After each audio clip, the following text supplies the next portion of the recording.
Welcome to ज्ञान classes SR के इसमें आप लोगों का स्वागत है। आज जो हम लोग बात करेंगे वो बात करेंगे क्लास 10th की बहुत ही महत्वपूर्ण टॉपिक पे।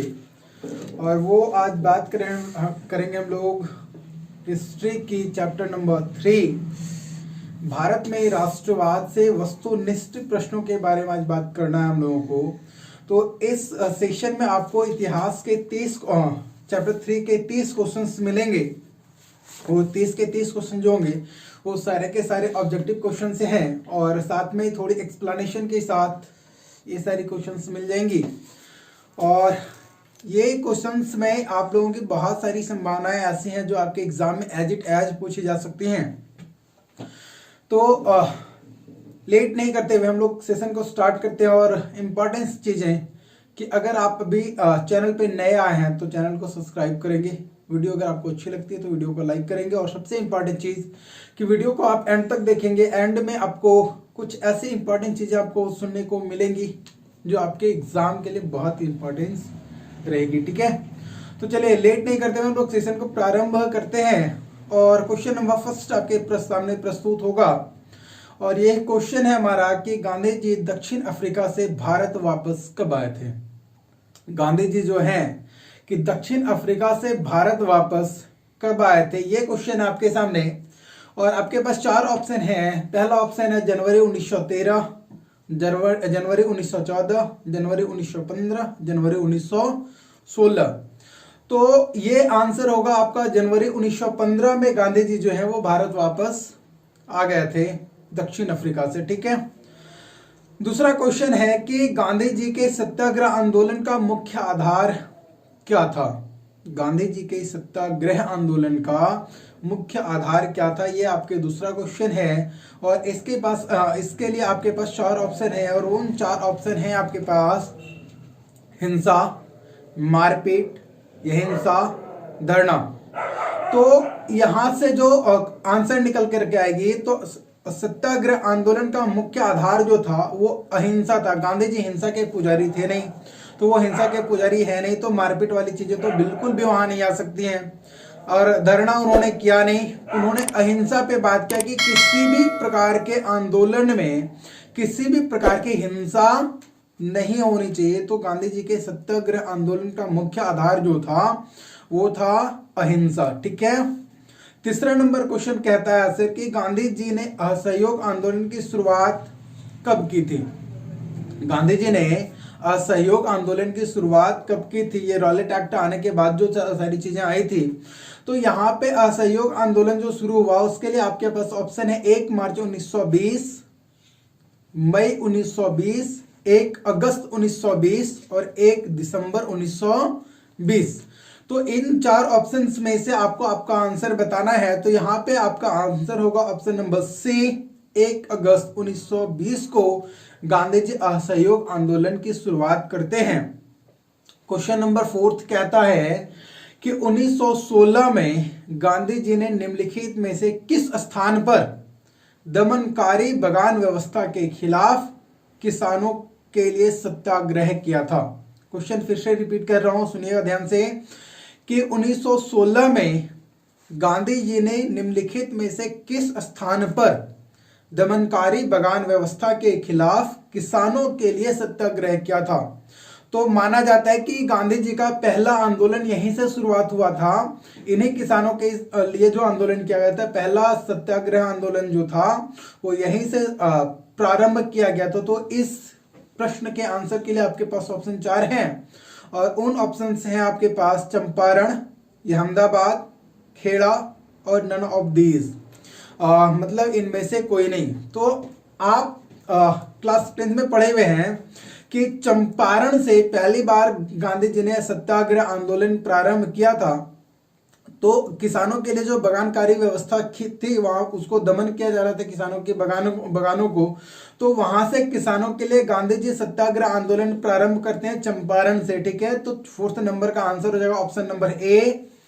और 5वां क्वेश्चन आपका कहता है कि 1918 में गांधी जी ने किस स्थान पर सूती कपड़ा कारखानों के मजदूरों के बीच सत्याग्रह आंदोलन चलाने पहुंचे थे। ध्यान से सुनिएगा क्वेश्चन को कि गांधी जी 1918 में किस स्थान पर सूती कपड़ा कारखानों के मजदूरों के बीच सूती कपड़ा कारखानों के मजदूरों के बीच सत्याग्रह आंदोलन चलाने के लिए पहुंचे हुए थे। ठीक है, तो यहाँ पे आपके पास 4 ऑप्शन है, सूरत, खेड़ा, अहमदाबाद और दांडी। तो इससे यह क्लियर हो जाता है कि यह आंदोलन जो चला था ये गुजरात से चला था, क्योंकि ये चारों स्थान जो है वो गुजरात में है। सूरत गुजरात में, खेड़ा गुजरात में, अहमदाबाद गुजरात में और दांडी भी गुजरात में। तो यहां जो आपका आंसर होगा अहमदाबाद के सूती कपड़ा कारखानों के मजदूरों के बीच जाकर के गांधी जी 1918 में सत्याग्रह आंदोलन प्रारंभ किए थे। ठीक है, अगली क्वेश्चन नंबर 6 कहता है सर आपके लिए कि प्रथम विश्व युद्ध के परिणाम स्वरूप निम्नलिखित में से कौन से बदलाव हुए। भारत में प्रथम विश्व युद्ध के परिणाम स्वरूप कौन सा बदलाव आया भारत में। तो यहां पे आपके पास 4 ऑप्शन है। पहला ऑप्शन कहता है कि रक्षा व्यय में वृद्धि हुई। दूसरा ऑप्शन कहता है कि कीमतों में वृद्धि हुई। ऑप्शन थर्ड कहता है सीमा शुल्क में वृद्धि और आयात कर की शुरुआत की गई। और चौथा ऑप्शन कहता है इनमें से सभी परिवर्तन आए। तो आप लोगों ने पढ़ा हुआ था कि जब विश्व युद्ध चल रहा था, प्रथम विश्व युद्ध चल रहा था, तो क्या हुआ कि रक्षा शुल्क जो था उसमें वृद्धि हो गई। पैसे एक्स्ट्रा देने पड़ रहे थे भारत को। जब उन अंग्रेजों ने बोला हुआ था कि जब आपके लोग गए लड़ने के लिए तो उनकी सारी चीजों का जो जिम्मेवारी होगी आपकी होगी। तो यहाँ पे रक्षा व्यय बढ़ गया। उसी के साथ एक अकाल जैसी स्थिति उत्पन्न हुई और क्या हो गया कि कीमतें बढ़ने लग गई। तो ये भी परिवर्तन आया। आप लोगों ने देखा हुआ था कि सीमा शुल्क को बढ़ा दिया गया था। विश्व युद्ध के बाद क्या हुआ कि सीमा शुल्क को बढ़ा दिया गया और आयात कर लगा दिया गया। अगर आप किसी भी चीजों को एक्सपोर्ट करते हैं या इंपोर्ट करते हैं तो उसके लिए आपको सीमा शुल्क देना पड़ता था। तो ये तीनों बदलाव हुए थे। तो यहाँ पे आपका आंसर हो जाएगा ऑप्शन नंबर 4। ये सभी बदलाव प्रथम विश्व युद्ध के परिणाम स्वरूप हमारे पास आए हुए थे। ठीक है, अगली क्वेश्चन नंबर 7 जो कहता है वो कहता है कि रॉलेट एक्ट पारित कब किया गया था। रॉलेट एक्ट जो था वो पारित कब हुआ था। तो आपके पास ऑप्शन है 1919, 1921, 1920 और 1922। तो रॉलेट एक्ट जो पास हुआ था ये जलियांवाला बाग हत्याकांड से पहले चीजें हो गई थी। प्रथम विश्व युद्ध के बाद और जलियांवाला बाग हत्याकांड के पहले। तो ये 1919 में रॉलेट एक्ट जो था वो पारित किया गया था। ठीक है, क्वेश्चन नंबर 8 जो कहता है वह कहता है कि रॉलेट एक्ट पारित क्यों किया गया था। रॉलेट एक्ट जो था वो क्यों पारित किया गया था। तो रॉलेट एक्ट पारित करने के कारण क्या थे, तो उसके लिए आपके पास 4 ऑप्शन है। पहला ऑप्शन है क्रांतिकारी गतिविधियों पर अंकुश लगाने के लिए। दूसरा ऑप्शन है सरकारी नौकरी में प्रवेश के लिए। तीसरा ऑप्शन है शिक्षण संस्थानों में प्रवेश के लिए। और चौथा ऑप्शन है कालाबाजारी को रोकने के लिए। तो आप लोगों ने देखा हुआ था पिछले वीडियो में मैंने एक्सप्लेनेशन किया हुआ है कि जब प्रथम विश्व युद्ध चल रहा था तो क्या हुआ कि भारत में क्रांतिकारी गतिविधियां जो थी वो बढ़ गई थी। बढ़ने का कारण क्या था कि सारे अंग्रेज अधिकारी जो थे वो व्यस्त रह गए। कहां पे, वो प्रथम विश्व युद्ध में व्यस्त रह गए। तो यहाँ पे भारत में क्या हुआ कि क्रांतिकारी गतिविधि जो थी वो बढ़ गई। तो यहाँ पे आंसर हो जाएगा आपका कि क्रांतिकारी गतिविधियों को अंकुश लगाने के लिए रॉलेट एक्ट को पास किया गया था। रॉलेट एक्ट में ये बात कही गई थी कि अंग्रेजों को अगर पता चलता है कि आप क्रांतिकारी गतिविधियों में शामिल हैं तो आपको बिना सबूत पकड़ के उठा करके जेल में डाल देती, और वो जेल में तब तक डाल सकती थी जब तक उनको लगे कि आप शांत नहीं हो चुके हैं। ठीक है, क्वेश्चन नंबर 9 कहता है कि बंबई में खिलाफत समिति का गठन कब किया गया था। बंबई में खिलाफत समिति का गठन कब किया गया था। खिलाफत समिति के गठन के बाद ही असहयोग आंदोलन की बातें आई थी सामने। तो असहयोग आंदोलन और खिलाफत समिति दोनों का रिलेशन है आपस में। तो आप समझ गए होंगे कि खिलाफत समिति का गठन कब किया गया होगा। तो फिर भी आपके पास ऑप्शन है 4, तो वो देख सकते हैं आप। तो पहला 1915, 1917, 1919 और 1920। तो असहयोग आंदोलन जो वो प्रारंभ कब हुआ था, तो 1919 में हुआ था। तो यहीं से चीजें जो क्या है कि 1919 में ही खिलाफत आंदोलन खिलाफत समिति का गठन भी किया गया था। ठीक है, क्वेश्चन नंबर 10 जो कहता है वो कहता है कि बंबई में क्वेश्चन नंबर 10 जो कहता है वो कहता है कि किस स्थान पर जलियांवाला बाग हत्याकांड हुआ था। तो ये आपको अच्छे तरीके से पता होगा कि जलियांवाला बाग हत्याकांड जो है वो किस स्थान पे हुआ था। तो इसके लिए आपके पास 4 ऑप्शन है, दिल्ली, अमृतसर, मुंबई और कोलकाता। तो ये जो है कि यहाँ पे आपका आंसर हो जाएगा, ये जलियांवाला बाग हत्याकांड जो हुआ था वो हुआ था पंजाब में, और इन सब में से अमृतसर जो है वो पंजाब का एक शहर है। ठीक है, अगली क्वेश्चन जो है क्वेश्चन नंबर 11 वो कहता है कि हिंद स्वराज्य नामक पुस्तक के लेखक कौन थे। हिंद स्वराज्य नामक पुस्तक के लेखक कौन थे। तो आपके पास ऑप्शन है 4, महात्मा गांधी, पंडित जवाहरलाल नेहरू, मोतीलाल नेहरू और भीमराव अंबेडकर। तो हिंद स्वराज्य नामक जो पुस्तक था उसके लेखक थे महात्मा गांधी। ठीक है, अगली क्वेश्चन नंबर 12 जो कहता है वो कहता है कि कांग्रेस का कलकत्ता अधिवेशन कब हुआ था। कांग्रेस ने बहुत सारे अधिवेशन को किया था, तो इसमें से महत्वपूर्ण जो था वो है नागपुर अधिवेशन, कोलकाता अधिवेशन और लाहौर अधिवेशन। तो यहाँ पे पूछा गया आपसे कि कांग्रेस का कोलकाता अधिवेशन जो वो कब हुआ था।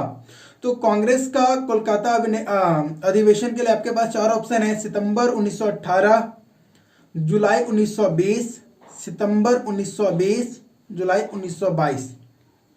तो आपका आंसर हो जाएगा सितंबर 1920 को कांग्रेस का कोलकाता अधिवेशन हुआ था। ठीक है, क्वेश्चन नंबर 13 जो कहता है वो कहता है कि जलियांवाला बाग हत्याकांड के बाद किसका गठन हुआ था, कौन सी समिति का गठन हुआ था अंग्रेजों के द्वारा। तो जलियांवाला बाग हत्याकांड के बाद जो समिति का गठन किया गया था उसके लिए भी आपके पास 4 ऑप्शन है, डायर समिति, मॉन्टेग्यू समिति, चेसफोर्ड समिति और हंटर समिति। तो यहाँ पे जलियांवाला बाग हत्याकांड के बाद जो समिति गठन की गई थी वो गठन की गई थी हंटर समिति।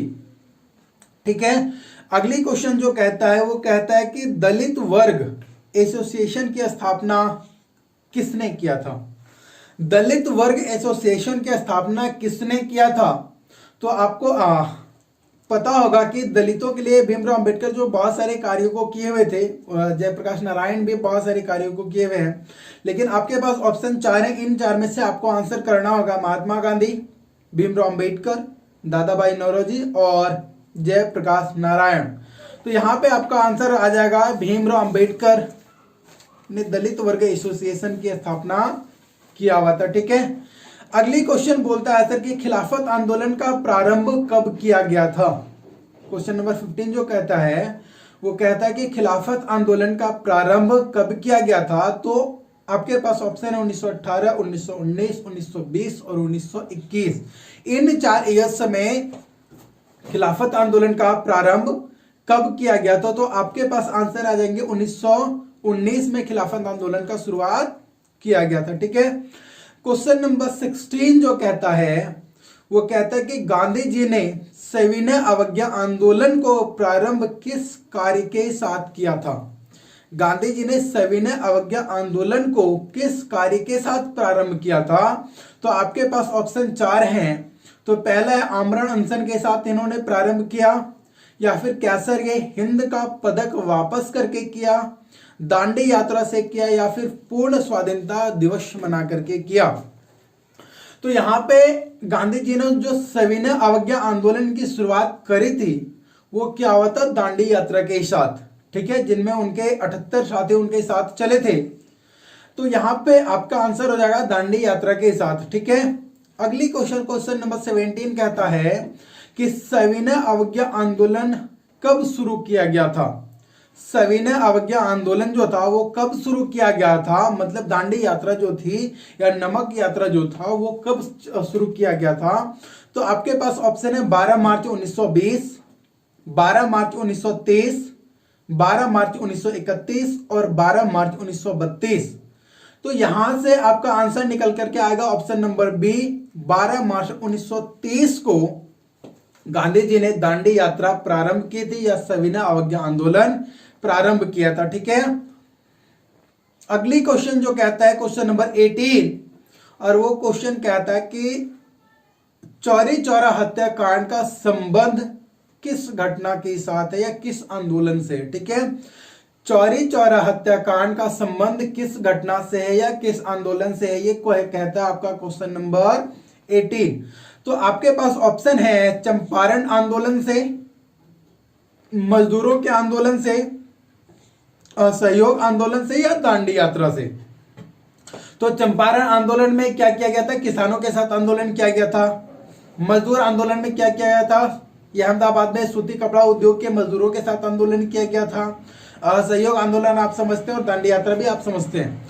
तो यहाँ पे आपका आंसर हो जाएगा चौरा चौरी हत्याकांड जो थी वो असहयोग आंदोलन 1919 में जो प्रारंभ किया गया, वहां से असहयोग आंदोलन शुरू हुआ और 1922 में इसे बंद किया गया। तो इसी चौरा चौरी हत्याकांड के कारण असहयोग आंदोलन को बंद किया गया था। तो इसका संबंध जो चौरा चौरी हत्याकांड का, उसका संबंध आपका आ जाएगा असहयोग आंदोलन से। ठीक है, क्वेश्चन नंबर 19 जो कहता है, क्वेश्चन नंबर 19 जो कहता है वो कहता है कि 19 दिसंबर 1929 को किस अधिवेशन में पूर्ण स्वराज की प्रस्तावना को स्वीकार किया गया। फिर से क्वेश्चन को, 19 दिसंबर 1929 को किस अधिवेशन में पूर्ण स्वराज की प्रस्तावना को स्वीकार किया गया कांग्रेस के द्वारा। ठीक है, तो कांग्रेस के बहुत सारे अधिवेशन हुए थे, तो उसमें से लाहौर अधिवेशन है, नागपुर अधिवेशन है, कानपुर अधिवेशन है, दिल्ली अधिवेशन है, कोलकाता अधिवेशन है, बहुत सारे अधिवेशन है। लेकिन यहाँ पे 29 दिसंबर 1929 के अधिवेशन के बारे में बात किया गया। तो यहाँ पे पूर्ण स्वराज्य की जो प्रस्तावना स्वीकार की गई थी वो लाहौर अधिवेशन के साथ किया गया था। तो आपका ऑप्शन हो जाएगा ऑप्शन नंबर बी, लाहौर अधिवेशन के साथ। और लाहौर अधिवेशन में क्या था कि लाहौर अधिवेशन हुआ कब, ये भी आपको पता चल गया। ये 19 दिसंबर 1929 को हुआ और यहाँ पे कार्य क्या किए गए थे ये भी आपको पता चला कि पूर्ण स्वराज्य की प्रस्तावना को स्वीकार किया गया। और कहां पे किया गया था, तो ये लाहौर अधिवेशन में किया गया। ठीक है, क्वेश्चन नंबर 20 जो कहता है वो कहता है कि 26 जनवरी 1930 को लाहौर के रावी नदी के तट पर तिरंगा किसने फहराया था। ठीक है, क्वेश्चन रिपीट कर रहा हूं, फिर से सुनिएगा कि 26 जनवरी 1930 को लाहौर अधिवेशन में रावी नदी के तट पर तिरंगा किसने फहराया था। तो आपके पास ऑप्शन है पंडित जवाहरलाल नेहरू, सुभाष चंद्र बोस, महात्मा गांधी, मोतीलाल नेहरू। तो यहाँ पे 26 जनवरी 1930 को जो तिरंगा फहराया गया था वो पंडित जवाहरलाल नेहरू के द्वारा रावी नदी के तट पे फहराया गया था। तो आप यहां से 3 क्वेश्चन फिर आपके लिए बनते हैं कि सबसे पहले तिरंगा कब फहराया गया, तो आपका फहराया गया 26 जनवरी 1930 को। और यहीं से गणतंत्रता दिवस जो आपकी 26 जनवरी को मनाई जाती है उसका डेट भी इसी से रिलेट किया गया था। तो पंडित जवाहरलाल नेहरू के द्वारा 26 जनवरी 1930 को सबसे पहली बार तिरंगा फहराया गया। और कहां फहराया गया था, तो लाहौर में रावी नदी के तट पे फहराया गया था। ठीक है, क्वेश्चन नंबर 21 जो कहता है वो कहता है कि नमक या दांडी यात्रा में गांधी जी के साथ कितने सहयोगी चले थे। तो ये क्वेश्चन मैंने आप ही थोड़ी देर पहले आपको बताया था। तो यहां पे आपके पास ऑप्शन है 78, 70, 80 और 60। तो यहां पे आपका ऑप्शन हो जाएगा ऑप्शन नंबर बी 78 सहयोगी जो थे गांधी जी के साथ नमक यात्रा में या दांडी यात्रा में चले थे। ठीक है, अगली क्वेश्चन 22 नंबर क्वेश्चन जो कहता है वो कहता है कि 1919 में बंगाल विभाजन को किसने वापस लिया। 1911 में बंगाल विभाजन को किसने वापस लिया। ठीक है, तो यहां पे आपके पास ऑप्शन है लॉर्ड कर्जन, लॉर्ड रिचसन, लॉर्ड लिटिन और लॉर्ड हार्डिंग। तो यहां पे आपका आंसर हो जाएगा लॉर्ड हार्डिंग के द्वारा इस चीज को वापस लिया गया था। ठीक है, अगली क्वेश्चन है क्वेश्चन नंबर 23, गदर पार्टी की स्थापना कब की गई थी। गदर पार्टी की स्थापना किसने और कब की थी, ये अगली क्वेश्चन है। तो इसमें आपके पास ऑप्शन है गुरदयाल सिंह 1916 में, चंद्रशेखर आजाद 1920 में, लाला हरदयाल 1913 में और सोहन सिंह भाखना 1918 में। तो यहां पे लाला हरदयाल के द्वारा 1913 में गदर पार्टी की स्थापना की गई थी। अगली क्वेश्चन है क्वेश्चन नंबर 24, स्वराज्य दल के अध्यक्ष कौन थे? तो स्वराज्य दल के अध्यक्ष जो थे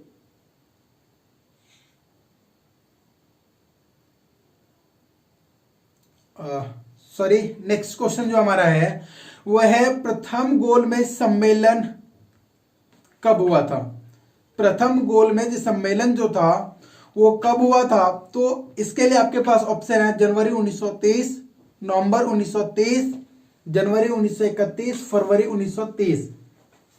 तो यहां पे आपके आंसर हो जाएंगे नवंबर 1930 में प्रथम गोलमेज सम्मेलन हुआ था और यह सम्मेलन असफल रहा था, यह सम्मेलन सफल नहीं हुआ था। ठीक है। दूसरा अगला क्वेश्चन जो कहता है वो कहता है कि दूसरा गोलमेज सम्मेलन कब हुआ था? तो दूसरा गोलमेज सम्मेलन के लिए जो आपके पास ऑप्शन है वो ऑप्शन है जनवरी 1923, नवंबर 1931, दिसंबर 1931 और जून 1929। तो यहां पे आपके आंसर हो जाएंगे दिसंबर 1931 में जो था कि दूसरा गोलमेज सम्मेलन किया गया था। ठीक है।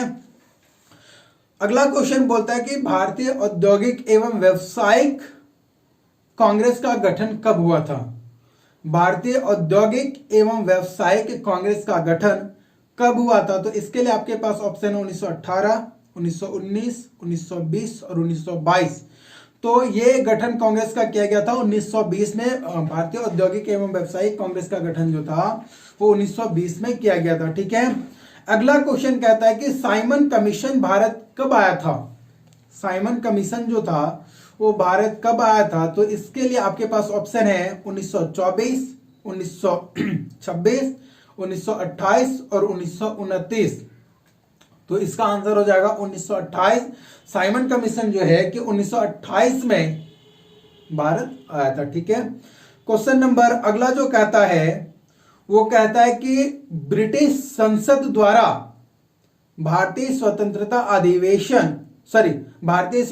अधिनियम कब पारित किया गया?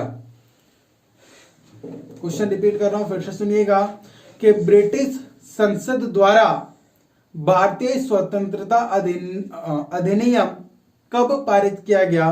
तो आपके पास ऑप्शन है 1945, 1946, 1947 और 1949। तो आपका आंसर हो जाएगा 1947 में। जब हम लोग आजाद हुए थे तो 1947 में ब्रिटिश संसद द्वारा भारतीय स्वतंत्रता अधिनियम को पारित किया गया था। ठीक है। क्वेश्चन नंबर नेक्स्ट और आखिरी क्वेश्चन नंबर 30 कहता है कि आर्य समाज की स्थापना किसके द्वारा की गई थी? तो आपके पास ऑप्शन है रमाकांत के द्वारा, रामकृष्ण परमहंस के द्वारा, विवेकानंद के द्वारा या दयानंद सरस्वती के द्वारा। तो यहां पे आपका हो जाएगा option number D, Dayanand Saraswati के द्वारा आपका आर्य समाज की स्थापना किया गया था। ठीक है। तो ये थे आपके 30 क्वेश्चंस और ये सारे के सारे क्वेश्चंस जो है वो बहुत इंपॉर्टेंस है आपके एग्जाम के दृष्टिकोण से। और अब इसके बाद जो है कि इसका सब्जेक्टिव क्वेश्चंस भी आपको मिलेगा। ये तो थे आपके ऑब्जेक्टिव क्वेश्चन और इसके बाद आपका सब्जेक्टिव क्वेश्चंस भी आएगा। और अगर आपको किसी और दूसरे सब्जेक्ट का किसी पर्टिकुलर टॉपिक की वीडियो चाहिए तो आप कमेंट बॉक्स में कमेंट करें। और अगर आपको वीडियो अच्छी लगी हो हमारी तो आप वीडियो को लाइक करेंगे, दोस्तों के साथ शेयर करेंगे। और इंपॉर्टेंट चीज है कि वीडियो को पूरा देखें, स्किप कर करके अगर आप देखेंगे तो आपके लिए समस्याएं उत्पन्न होंगी कि आपको पूरी तरीके से चीजें समझ में नहीं आ सकती हैं। और अगर चैनल पे आप नए हैं तो चैनल को सब्सक्राइब करें, बेल आइकन को प्रेस करें ताकि जब भी हम लोग नई वीडियो को अपलोड करें तो सबसे पहले आपके पास नोटिफिकेशन पहुंचे और उस वीडियो को आप सबसे पहले देख सकें। धन्यवाद।